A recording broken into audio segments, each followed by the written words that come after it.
Hello and welcome to What the F*** Just Happened Today, your essential guide to the daily shock and awe in national politics. I'm Joe Amditis, let's get to it. It's Thursday, May 5th, 2022. Welcome to day 471. Senate Democrats moved to vote on a bill to codify abortion rights into federal law in the wake of a leaked Supreme Court draft decision that would strike down the protections under Roe v. Wade. The vote, however, is all but certain to be blocked by Republicans because the bill needs 60 votes to advance. Senate Democrats are also short of the 50 votes needed to eliminate the filibuster. In February, the Senate voted on the House-passed Women's Health Protection Act, which failed to advance in a 46-48 vote. Joe Manchin, meanwhile, reiterated that he still supports the filibuster, calling it, quote, the only protection we have of democracy right now, end quote.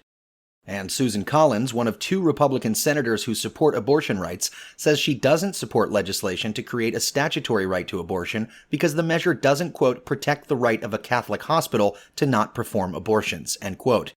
Collins added, quote, it supersedes all other federal and state laws, including the conscience protections that are in the Affordable Care Act, end quote. Still, Chuck Schumer said the vote would be one of the, quote, most important we ever take, end quote. 52% of women of childbearing age in the United States would live in states where their right to an abortion would be restricted if Roe v. Wade is overturned. Meanwhile, Attorney General Merrick Garland said the Justice Department will address appropriate next steps if the Supreme Court overturns Roe v. Wade.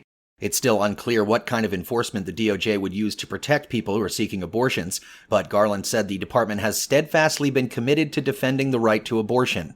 White House officials have looked at whether funding, potentially through Medicaid or another mechanism, could be made available to women to travel to other states for an abortion if Congress can't codify Roe v. Wade.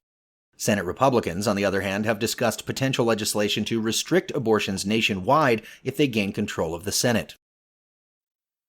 In D.C., Supreme Court Justice Samuel Alito canceled a conference appearance after his draft opinion overturning Roe v. Wade was leaked. Alito had been set to appear at the 5th U.S. Circuit Court of Appeals Judicial Conference, which includes judges from the New Orleans-based Federal Appeals Court and the District Courts of Louisiana, Mississippi, and Texas. A spokesperson for the court gave no reason why Alito canceled and would not attend.